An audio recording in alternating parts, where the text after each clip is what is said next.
Hello friends, आज मैं सुनाऊंगी आपको एक नई कहानी।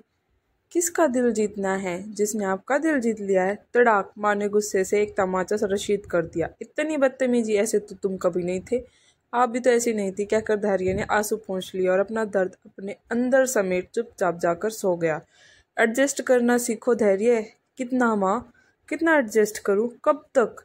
आप नहीं जानती आपके पीछे कह चुप्पी साध ली। तुम्हें समझना होगा धैर्य। कब तक मुझे ही समझना होगा?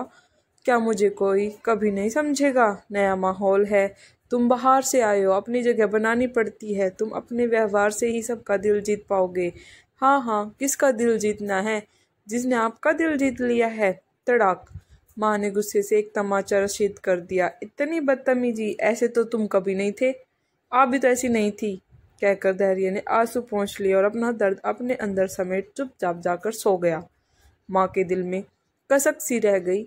बहुत देर तक उसके पास बैठी सिर पर हाथ फेरती रही।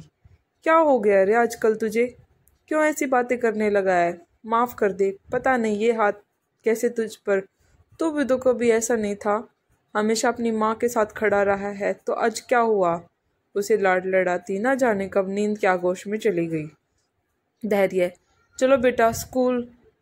जैसे ही पिता ने आवाज़ लगाई, वो बिना किसी भाव के उनके पीछे चल दिया। स्कूल जाने और वापस घर आने में उसका एक अलग ही व्यवहार नजर आता। माँ ने कई बार कोशिश की, पिता और बेटे में नज़दीकियाँ बढ़े, लेकिन दोनों की तरफ से कोई कोशिश नहीं थी। किससे शिकवा करे? अतः अंत में धैर्य के व्यवहार से हर बार परेशान हो जाती। शाम को बच्चों को पढ़ा रही थी कि अचानक किसी मेहमान का आना हुआ। बहू, बुआ सास आई है, आओ तुम्हें मिलवा दे। धैर्य को घुटन भरे कमरे में निकलने का मौका मिला। पापा, मैं खेलने जाऊं? नहीं, जब तक मेहमान है कमरे से बाहर नहीं निकलेगा। चुपचाप बैठकर पढ़ते रहो। लगभग 4 घंटे बाद जब मेहमान गए, कितनी बार तुझे बाहर आने के लिए आवाज़ दी, आया क्यों नहीं? इतनी बदतमीजी, क्या हो गया है तुझे? आखिर चाहता क्या है? कितना और किस भाषा में समझाऊं?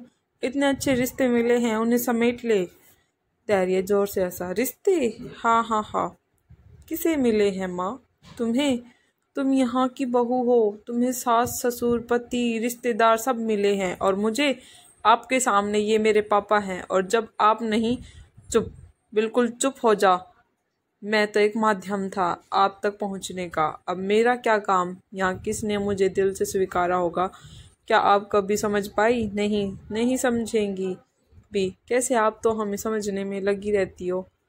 मेरा क्या होगा? मेरी तो माँ भी खो गई है, कहकर जोर जोर से रोने लगा। माँ स्तब्ध थी और इस कदम पर अफसोस करे कि क्या सच में वो सबकी चाहत पूरी करने में इस कदर व्यस्त हो गई कि कभी ये सोचा ही नहीं कि जिस बच्चे की खुशी उसके भविष्य का सोचकर दूसरा विवाह कर रही है, सही मायनों में आज वो कितना खुश है।